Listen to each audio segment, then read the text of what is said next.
In the high summer of 1942, with German forces driving for the Caucasus oil fields and Sixth Army anticipating the imminent fall of Stalingrad, Adolf Hitler declared in a moment of fatal pride to his staff that the Russian is finished.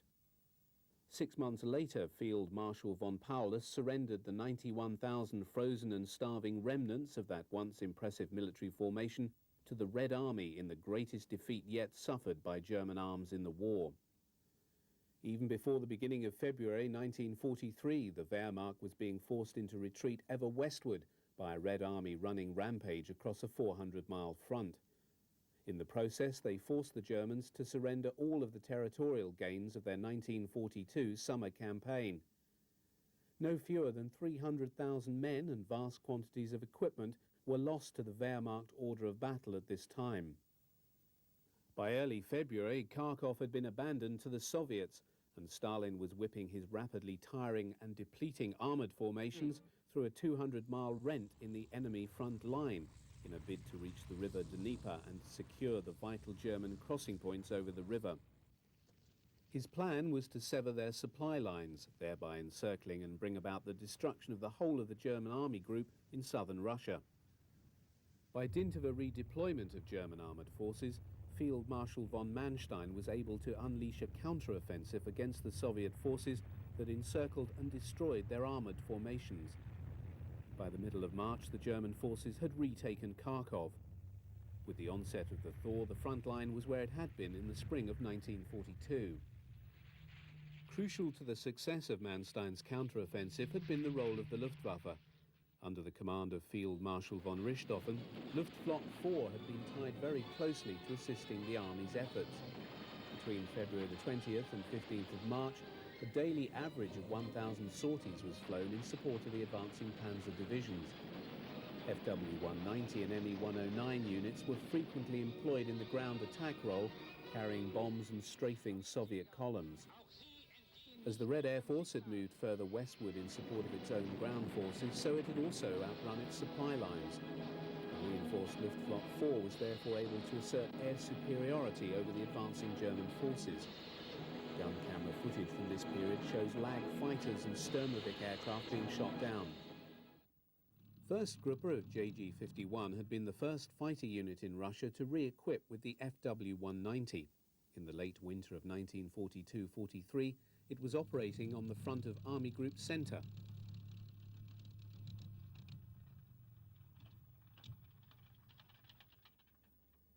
Among the growing losses in Russia was Major Hans Assi Hahn of 2 JG-54, who was forced down behind Russian lines on the 21st of February. For part of the winter, elements of JG-51 found themselves employing the frozen Lake Ivan near Veliki Luki as a forward landing strip.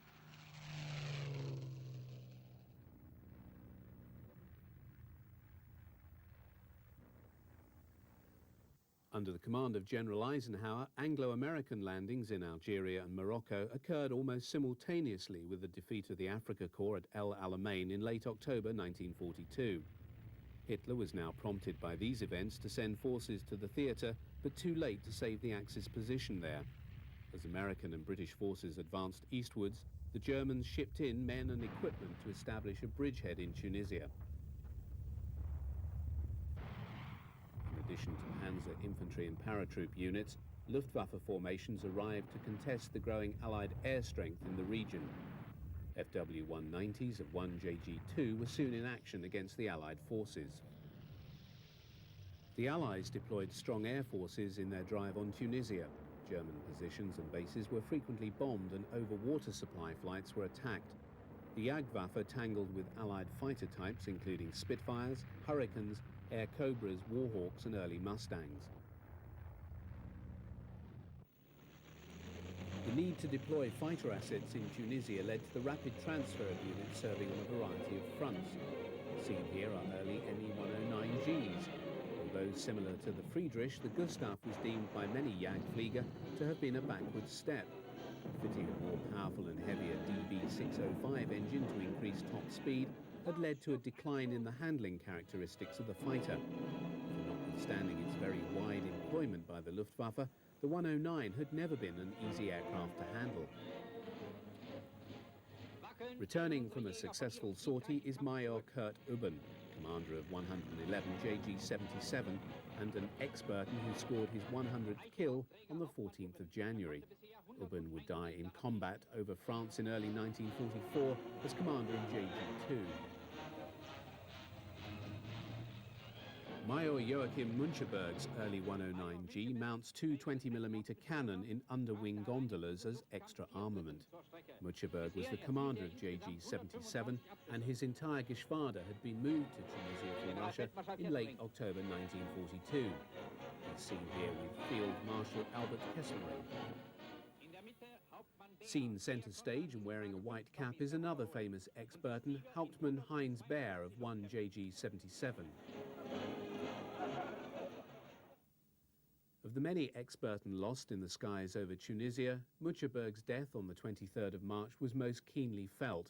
He died in collision with an RAF Spitfire. The P-38 Lightning was one of the new US fighter types encountered by the Luftwaffe over Tunisia and subsequently nicknamed by them the Fork-tailed Devil. At the low and medium altitudes in which most encounters took place in this theatre, the P-38F proved quite successful against Luftwaffe 109s and FW-190s.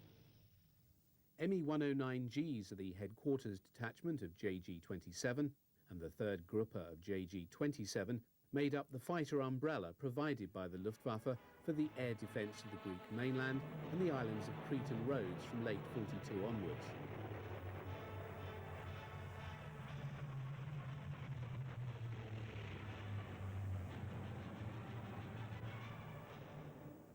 Even as fighting continued in Tunisia, US heavy day bombers such as the Liberators and Flying Fortresses seen here were employed in heavy bombing raids over Sicily. These were in preparation for the landings there, which eventually took place in July. Although other German fighter formations were based in Sardinia, during late May and June the bulk of the day fighter units were concentrated on airfields on Sicily itself. Primary interceptor aircraft of the Jagdwaffe were Me-109 G6s and G10s. These were heavily engaged in attacking US bombers in their raids on the island. The end in Tunisia came on May the 12th when the remaining German forces fighting on the Cap Bon Peninsula surrendered to US and British troops. Leading 230,000 German and Italian troops into captivity was General von Arnim, commander of Army Group Africa. Luftwaffe aircraft that could not escape now lay abandoned all over airfields in Tunisia.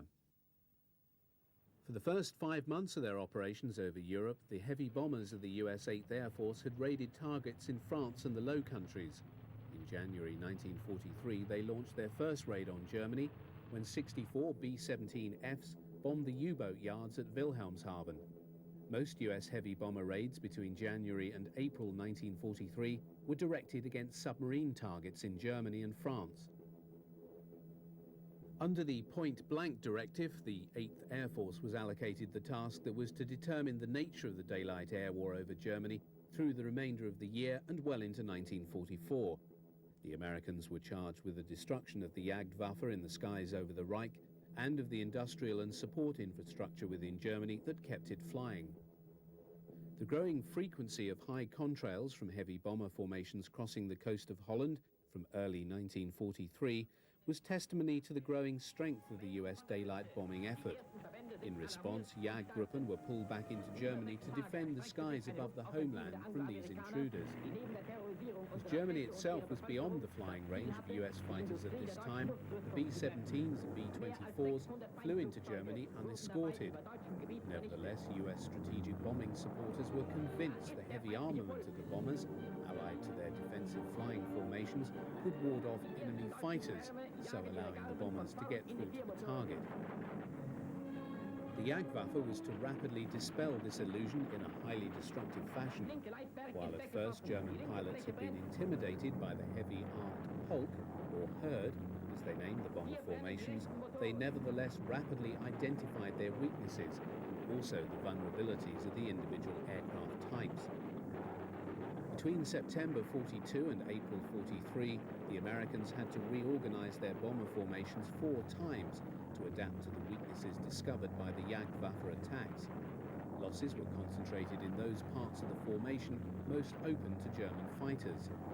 Furthermore, the Germans discovered that both bomber types were most vulnerable when attacked head-on. The nose of either aircraft was a mass of perspex and protection was weak. A hail of fire from a German fighter directed at the nose and canopy of a B-17 or B-24 could take out the flight crew in one pass, leading to the inevitable loss of the bomber. It's not surprising that in such circumstances the newsreel should catch returning fighter pilots in high spirits and full of confidence.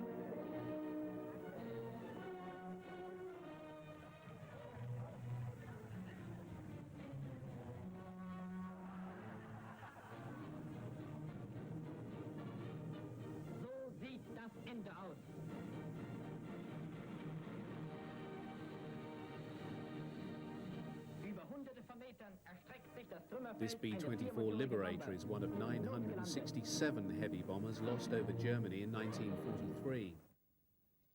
On the Eastern Front, the Red Air Force was moving from strength to strength. The improvement in the aircraft types employed by the Soviet Air Force combined with their already overwhelming numerical superiority.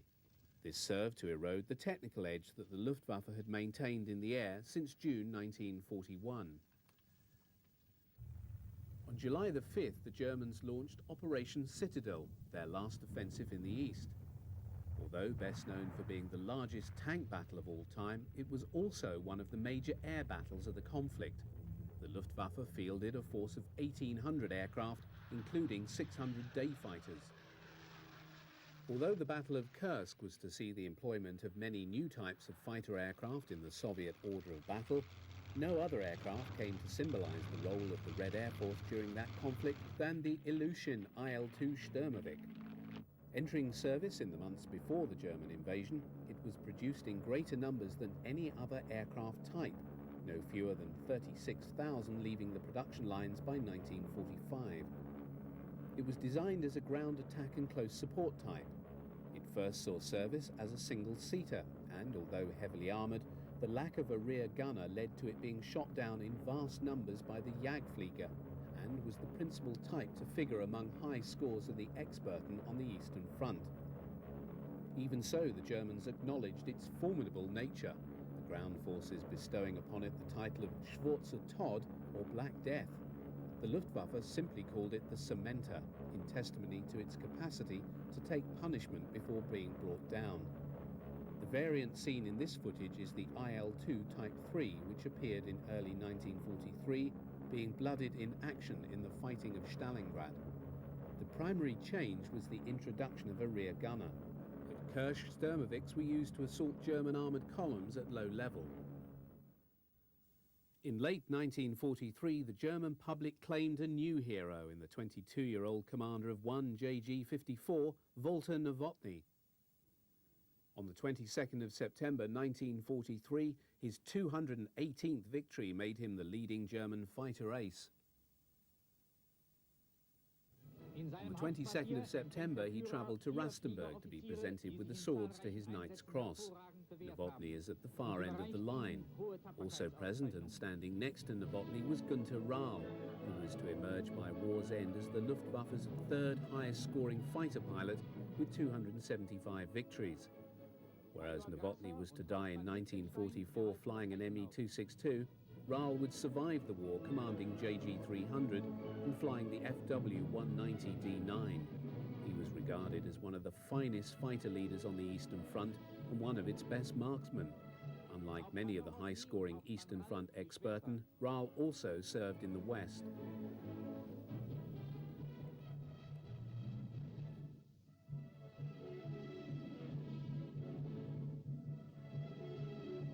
Nowotny errang bisher über 230 Luftsiege.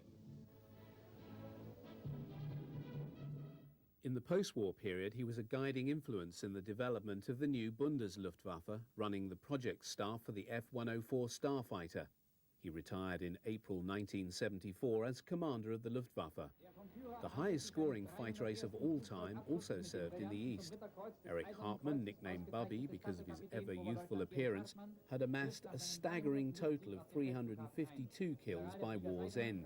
He's seen here having just returned from a mission in which he scored his 300th victory. In August 1944, he was awarded the Diamonds to his Knight's Cross by Hitler at Rastenburg. When told he would need to remove his sidearm before meeting Hitler, this pugnacious flyer stated that the Fuhrer could shove the award if he couldn't be trusted to keep his gun. He wore his gun to the meeting. Handed over to the Russians by the Americans in 1945, he served 10 years as a Soviet prisoner. Returning to Germany in 1955, he too joined the Bundesluftwaffe and retired with rank of colonel in 1973, dying in 1993.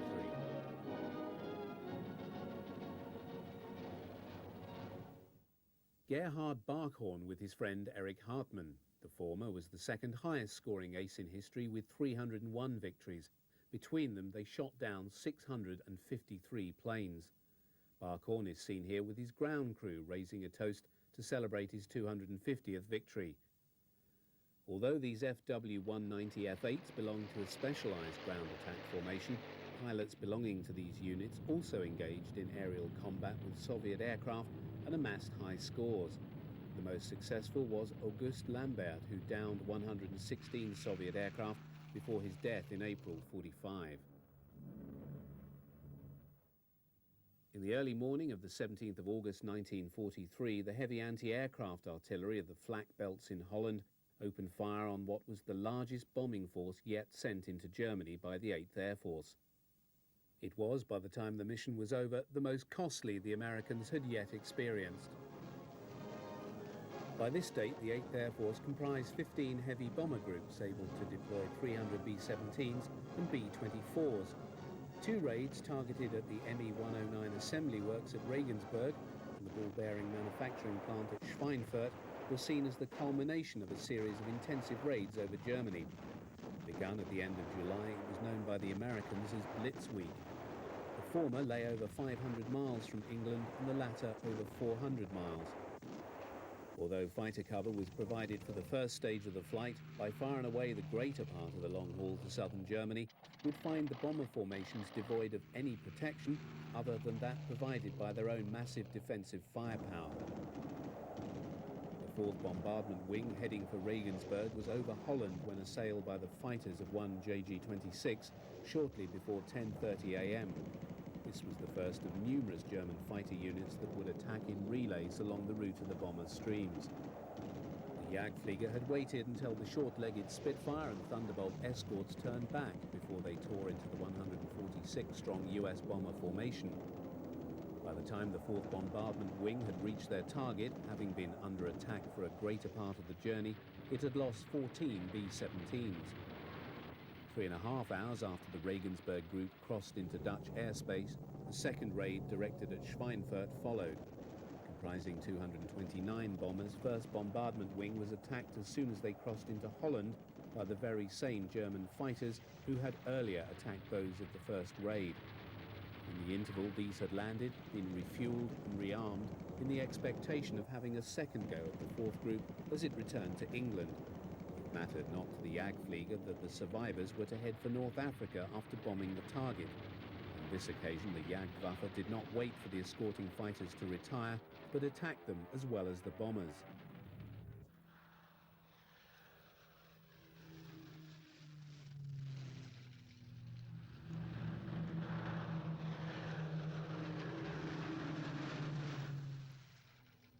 By the time the 1st Bombardment Group had reached Schweinfurt, they'd lost 24 bombers, no less than 11% of the force they'd committed to the raid. During the return flight to England, the Jagdwaffe shot down a further 12. 4th Group lost in total 24 aircraft. Final reckoning for both wings for the twin operation amounted to no less than 60 bombers shot down.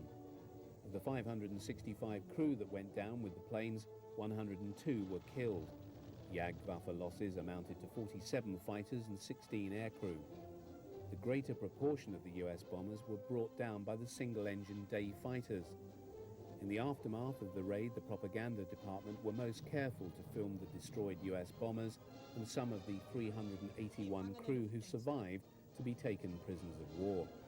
Significantly, these prisoners were described in such terms as Luftgangsters or terror flyers. Such a victory for the Luftwaffe made extremely good viewing in the weekly cinema newsreel.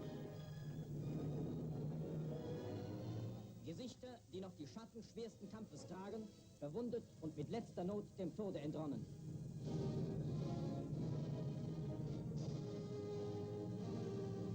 Erstes Verhör.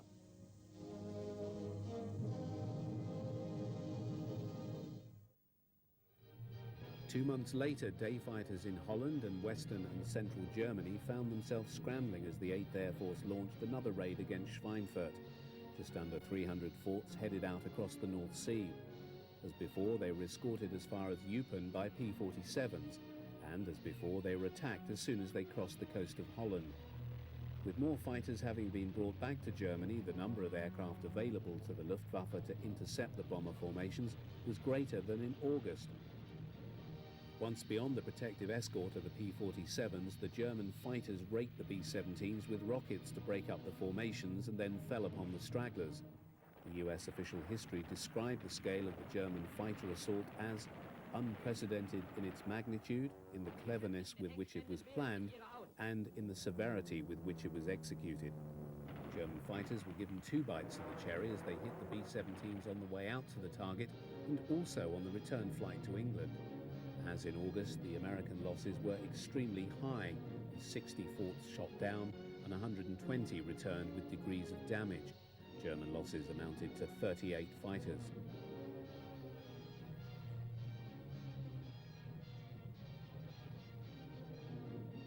Seen here passing on advice is Hermann Graf, who by 1945 was commander of JG-52 and ended the war as the 9th ranking ace with a score of 212 victories and the diamonds to his Knight's Cross. As the Allied air offensive against Germany grew both in scope and strength, Hitler lambasted and derided Goering for the failure of his Luftwaffe to deal with the enemy bombing raids. Unable to bear his leader's scorn, he in turn looked for scapegoats and once more fell on the Jagdflieger. Accompanied by Field Marshal Milch, who oversaw aircraft production for the Luftwaffe, Goering let it be known in a meeting with Galland and invited unit commanders at Dielen Air Base in Holland that he was less than impressed with their ability to shoot down the big bombers. They had assured him this would pose no problem. So why were they getting through to bomb German cities?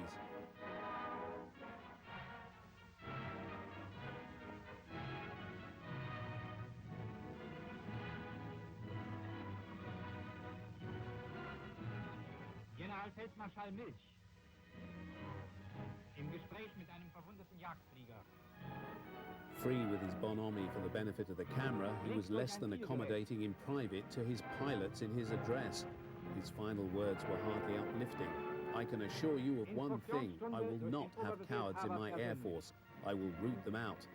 Against this backdrop, the Jagdwaffe searched for new tactics and weapons with which to bring down the American day bombers.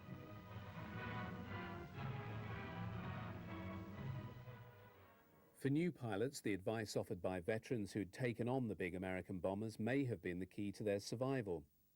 Staffel commanders employed models to demonstrate the arcs of fire of the guns of the B-17s and B-24s. Here, the officer is showing how to position a fighter for the frontal assault. While the most effective means of attacking the US bombers, it was recognized it took a very careful nerve and a fine judgment.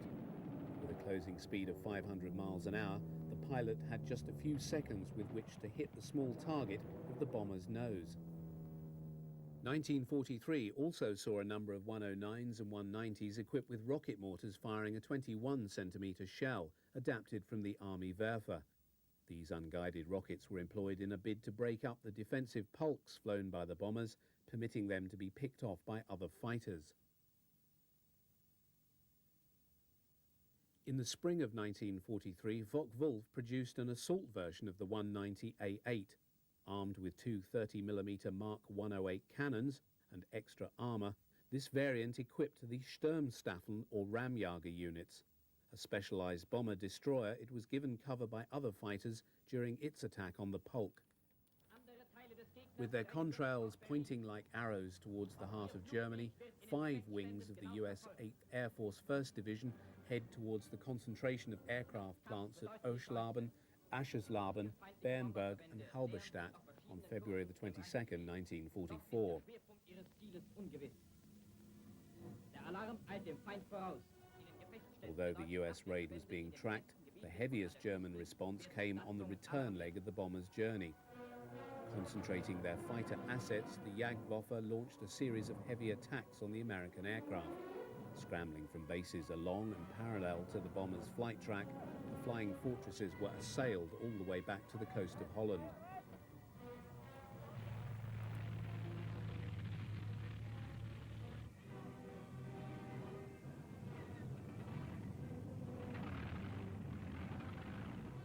Seiten standen unsere Verbände, den Feind schon lange vor Erreichen seiner vermutlichen Ziele anzugreifen.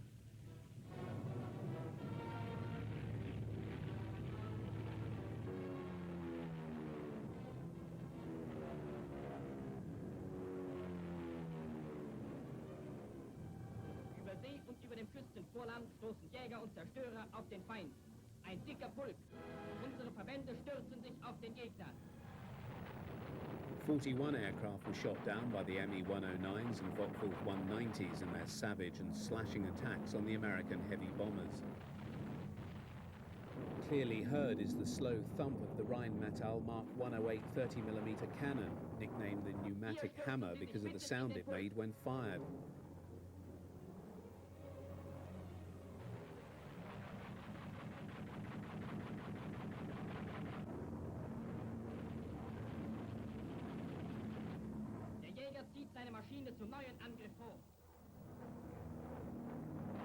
Even though this B-17 has its undercarriage down, the German fighter continues to bore in ever closer in its determination to shoot it down. As the bomber plunges to earth, a parachute indicates that some of the crew have managed to jump out of their aircraft.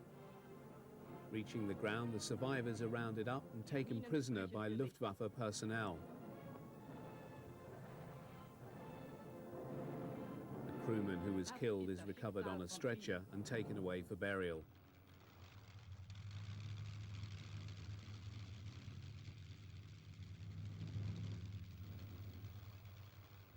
Major Heinz Baer examines a B-17 downed by him in the combat of February the 22nd. We previously saw him in Tunisia. By February 1944, Baer was one of Germany's foremost Experten, having served in the East and in the West. By war's end, his score would stand at 221 victories, including Miss Quachita, a B-17F from the 91st Bomb Group at Bassingbourn. She's seen here on the hard stand with her ground crew shortly before being lost over Germany. Images of crashed American bombers and fighters taken from Holland through to Germany became part of the stock-in trade of the newsreels in this period. Das Innere eines Terrorbombers.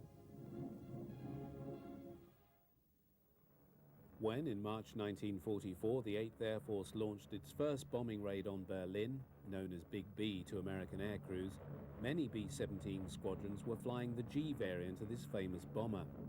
The most noticeable difference was a chin turret under the nose, mounting 2 machine guns. This design feature had been introduced to give the big Boeing greater firepower across its frontal arc, where it had proven most vulnerable to head-on attacks from Luftwaffe fighters. In late 1943, the US Army Air Force also decided to drop the olive drab camo used on both B-17s and B-24s and employ instead the bombers in their natural metal finish. These B-17Gs belong to the 92nd Bombardment Group based at Alconbury in Cambridgeshire.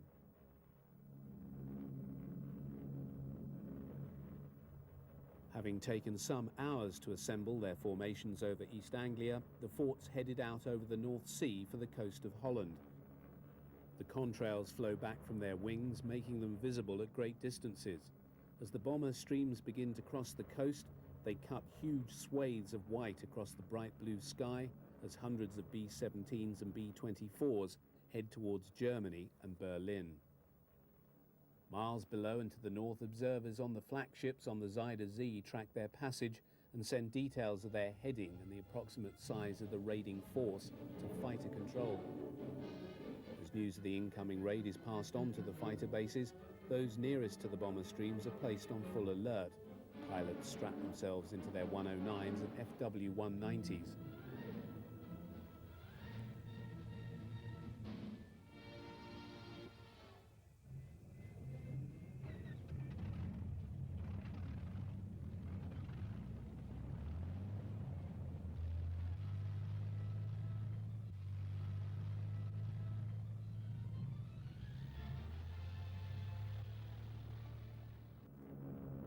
As the American bomber formations take up a heading for Berlin, the long-range warning sees a rush of activity in the capital city as the population remove themselves to the underground bomb shelters. In a short while, the trams are stopped and the streets are deserted. In den Fabriken besetzen die Brandwachen ihre Plätze. In Krankenhäusern werden die Patienten in bombensichere Bunker gebracht. Die Feindverbände kommen näher. The coordination of the day fighter response is undertaken at the underground command and control bunkers built by the Germans in 1943 at Arnhem-Dielen in Holland, with another 4 constructed at sites in Germany. The incoming information was processed and the bomber formation's size, height, speed and direction plotted on large wall maps of Germany that are divided into control boxes. 10 viermotorige Flugzeuge Liberator. Hoch mit Westkurs. Dabei viele deutsche Jäger. In Ulrich, Ludwig, 3 The plots are continually updated to ensure that the presumed target does not prove to be a feint as the bomber stream diverts to a different target.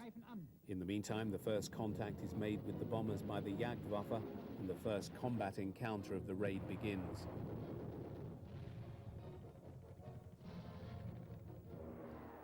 Anti-aircraft guns also start firing at the bombers as they cross the first of the heavy flak belts that bisect their route to Berlin.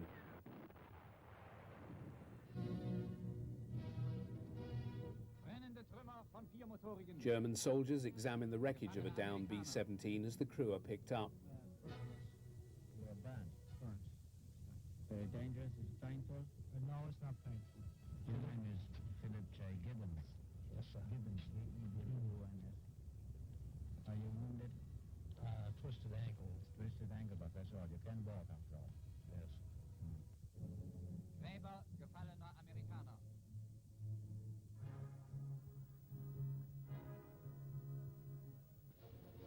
A returning Focke-Wulf 190 roars across his airfield, waggling his wing to signify a kill.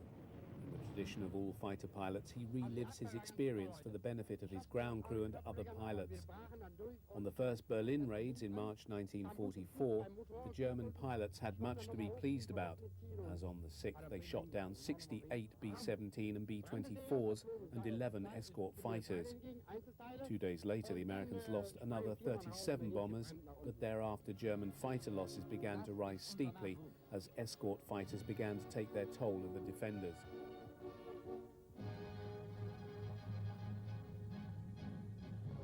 Geschwaderkommodore Oberst Ösau erzählt uns von ihnen.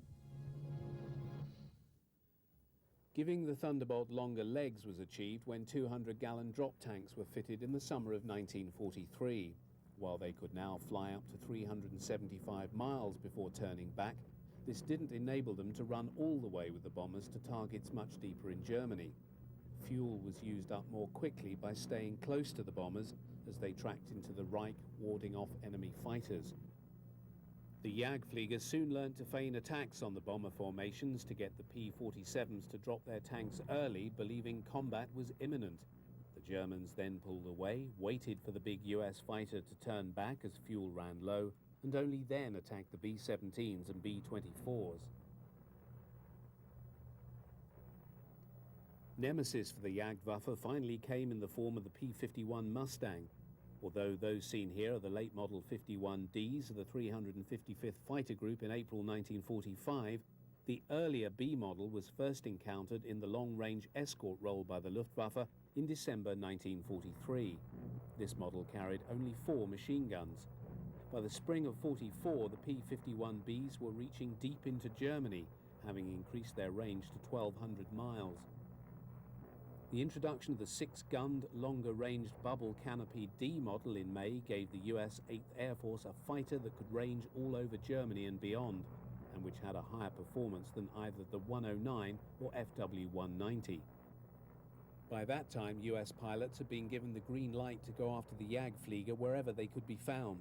In the first 3 months of 1944, following major operations such as Big Week, losses in the Jagdwaffe began to rise.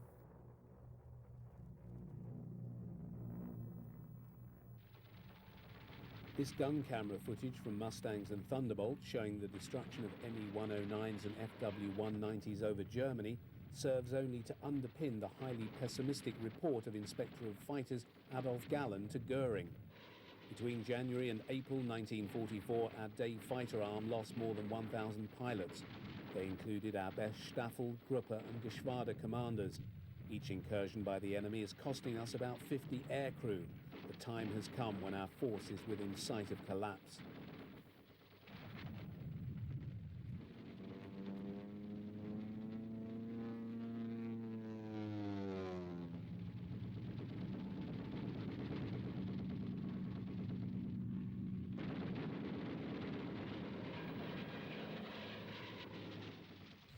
Foremost among these losses was Walter Uzo, Geschwader Commodore of JG-1. Described as one of the toughest pilots in the Luftwaffe, Uzo had downed 127 enemy aircraft when he was caught by P-38 Lightnings and Mustangs and brought down near Aachen. Bomber specialist Egon Meyer, the first pilot to destroy 100 planes on the Western Front, was downed in March 1944. Another loss was Hans Phipps Philipp with 206 victories shot down the previous October by P-47s over Nordhorn.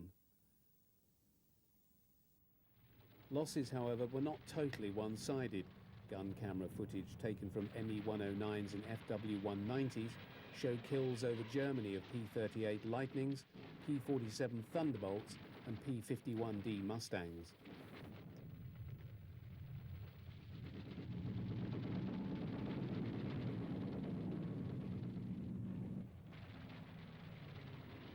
Newsreels shown to German audiences continued to show attacks on the US heavy bombers operating over the Reich. This film is excellent testimony to the destructive firepower of the German fighters when attacking the American heavy bombers. 20 and 30mm cannon fire hitting the bomber airframes caused heavy damage and fire, especially when the cannon shells hit the engines. Of the two main types, the Americans and Germans found the B-24 Liberator to be more vulnerable to attack. By 1945, 8th Air Force was intending to standardize on the B-17.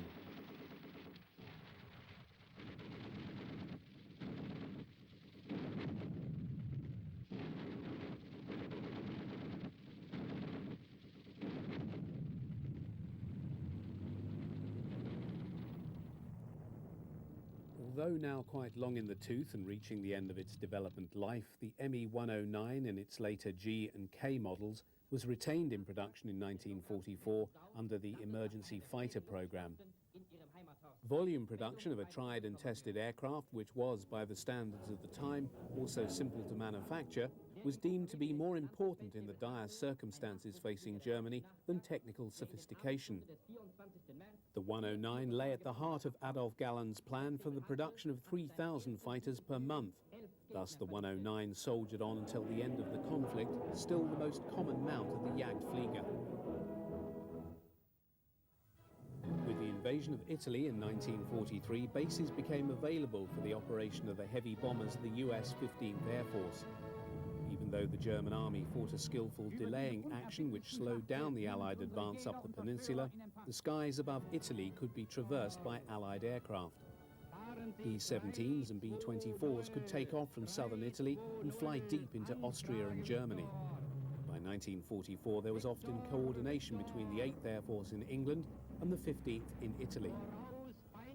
An example was on the 22nd of February 1944 when heavy bombers of the 15th Air Force attacked the Messerschmitt Assembly Works at Regensburg. This was done to draw the German fighters southward and away from the raid being mounted by the 8th to the north. German fighter units based in northern Italy, Austria and southern Germany rose to give battle with the bomber formations of the 15th Air Force.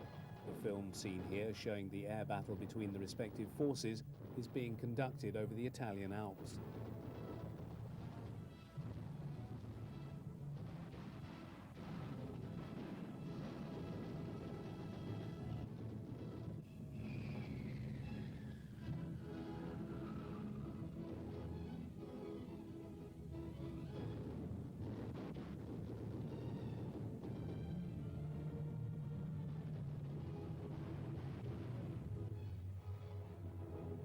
The main German fighter in action here is the 109 G6.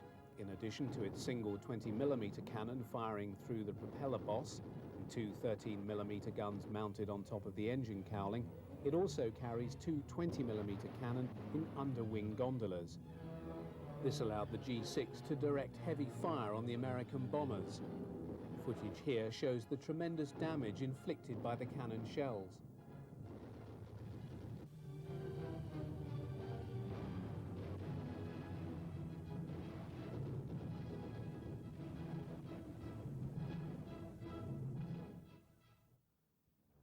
The great benefit of the virtual destruction of the Jagdwaffe in the skies over the Reich by US fighters was the negligible role played by the Luftwaffe on D-Day and in the months following. By June 1944, the Jagdwaffe possessed neither the pilots nor machines to make any contribution in support of the Army's attempt to defeat the landings in Normandy. The numbers of German fighters lost in the first 3 months of 1944 amounted to a staggering 3,647 destroyed in combat and in flying accidents. On the eve of D-Day, less than 600 fighters were available to Luftflotte Reich to defend Germany. However, it was the intention to transfer as many as could be spared from Germany to France to contest the Allied landings, even though Germany itself would be rendered totally vulnerable. On June the 6th, the Luftwaffe in France launched 319 sorties against an Allied total of many thousands. Allied air control over the landing beaches was total. Large formations of RAF Spitfires are seen here over the British and Canadian landing beaches, while Thunderbolts and Mustangs gave cover over the US landing beaches. Although German newsreels of the Normandy landing show fighters being scrambled to attack the Allies, the reality was that despite many units being transferred to France, the Jagdwaffe suffered total defeat in the theatre. The few experienced old hands that were left often found themselves leading young pilots with little combat experience, so making them easy prey for experienced Allied pilots. In the absence of the Jagdwaffe, it was left to Luftwaffe flak units to offer protection to the ground forces, and Allied losses over Normandy were noticeable. The large numbers of aircraft engaged on fighter bomber duties operating at low level led to significant losses. US heavy and medium bombers operating in support of the ground troops also fell to German flak, as seen here where an A-20 and B-17G have been brought down. Eine notgelandete Boeing.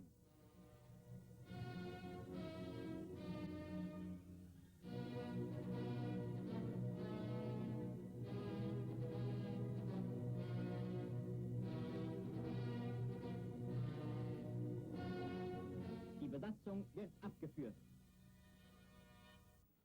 The most effective of all Luftwaffe formations in the Normandy fighting, the Fallschirmjäger, found themselves pitted against the Americans in the Cherbourg Peninsula, where they acquired a reputation as formidable ground troops.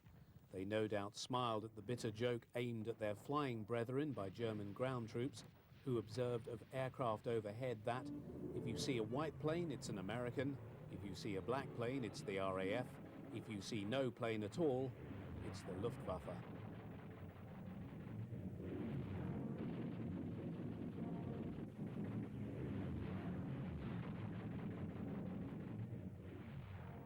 This differed from the image seen back home in Germany on the propaganda newsreels, where 109s and 190s continued to be seen fighting in large numbers against the Western Allies over France. It is clear that much of the footage employed for this purpose was carefully edited using film from an earlier air operation.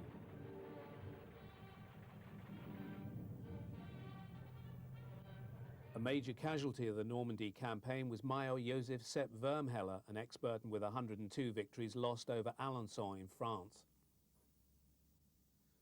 In the summer of 1944, the new Langnese Dora, an FW-190 powered by a Umo inline engine, entered Luftwaffe service. With a maximum speed of 440 miles an hour, it at last gave the Jagdflieger a plane to compete with the Mustang. It was, however, never available in numbers to make a real difference to the air war over Germany. In a last desperate bid to regain the military initiative in the closing weeks of 1944, Hitler ordered the launch of Operation Watch on the Rhine. His intention was to catch the Allies napping by employing two panzer armies to drive through the weakly held Ardennes in a bid to secure the port of Antwerp. With British and Canadian forces isolated from the Americans, he hoped to force the former into a new Dunkirk. He envisaged the Luftwaffe playing a primary role in the offensive. Indeed, single-engine day fighter strength had been raised to a high level by Galland with a view to launching what he called his great blow. This was a massive assault on US bombers with a view to inflicting horrendous casualties upon them. Hitler cancelled this plan and ordered Galland's carefully husbanded fighters to be employed in the Ardennes offensive. Under the codename of Operation Bodenplatte, 900 fighters and fighter bombers took off on January the 1st, 1945, to attack Allied airfields in Holland and Belgium. Most were Me-109s and FW-190s, including many D-9s carrying bombs or drop tanks. Sweeping across the northern sector of the Bulge, the German fighters then turned to the west and headed for their target airfields. Damage caused to Allied bases was slight. German losses, however, were catastrophic. 300 fighters were shot down and 237 pilots killed, among them men of very great experience. By the end of March 1945, Soviet forces had reached the Oder. The Germans now deployed their rapidly diminishing forces on the Eastern Front along the River Line, in the hope that they could defeat the final Soviet offensive to take Berlin. Alongside the tank and infantry forces of the Army and Waffen-SS flowed in men of the hastily raised Volkssturm formations. Soviet military strength by this stage of the war, and in readiness for their offensive, was overwhelming, and the German efforts merely a forlorn hope.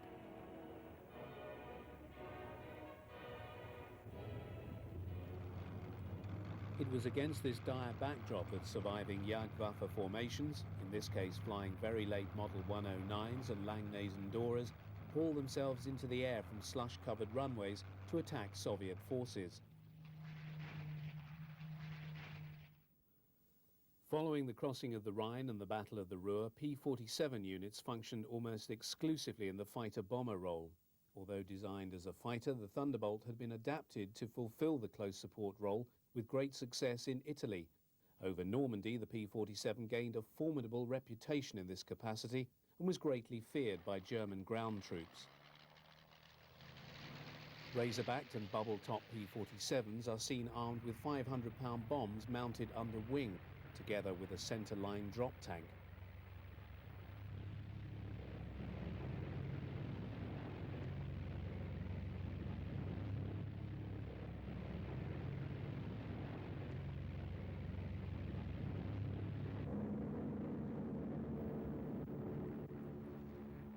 These Thunderbolts are preparing to leave a forward base to strafe targets in support of US ground forces advancing into central and southern Germany.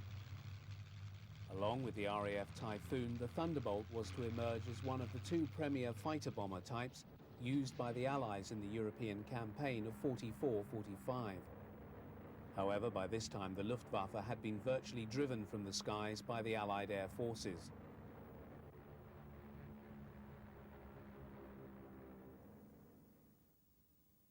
By this period of the conflict, the Martin Company's originally despised and much maligned B-26 Marauder medium bomber had proven itself in combat.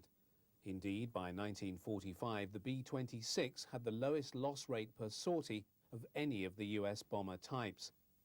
In the closing weeks of the war in Europe, Marauders operating out of former Luftwaffe bases were engaged in bombing raids designed to reduce the ability of both the Luftwaffe and the German army to continue military operations. On the 21st of March, the Allies began attacking every Luftwaffe airfield from which an aircraft could operate.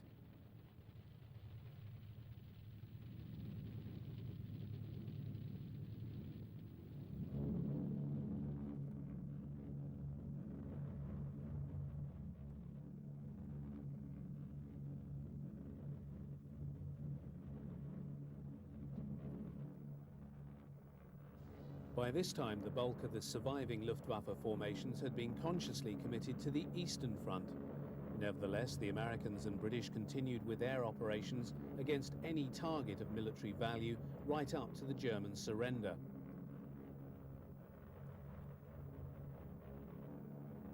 In addition to airfields, bridges, railway sidings, junctions and troop concentration areas were also hit.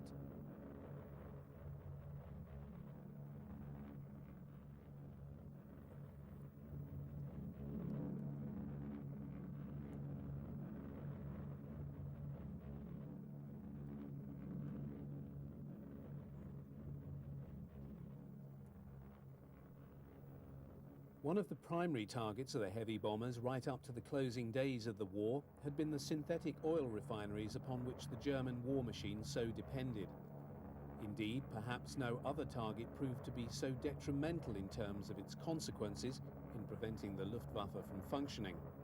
The Allied bombing supporters had been fundamentally in error in believing that heavy bombing could reduce Germany's war production. Oil supply, however, was always the Achilles heel of the German war economy. Filmed by the US bombing survey after the war, these synthetic oil refineries proved to be the premier target in the Reich. In the face of a declining fuel supply in 1945, ground crews on Luftwaffe airfields were forced to fall back on muscle power to move their charges. Other heavier types required teams of oxen, the measure of how bad the fuel situation in Germany had become. For Thunderbolts and other Allied fighter types ranging across Germany, the only remaining targets were those of opportunity on the ground, presenting themselves to be strafed.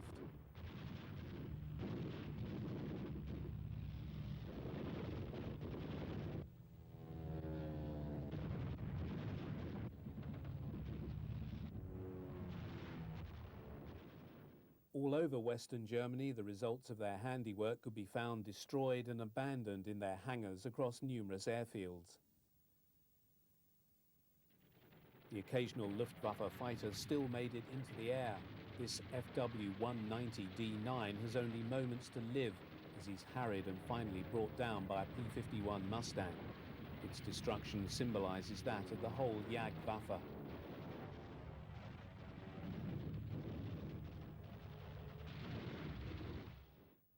Adolf Galland had been inspector of fighters for the most traumatic years of the short life of the Luftwaffe. When reflecting upon those whom he'd led, he summed up their achievement with the simple observation, "Our aces fought until they were killed."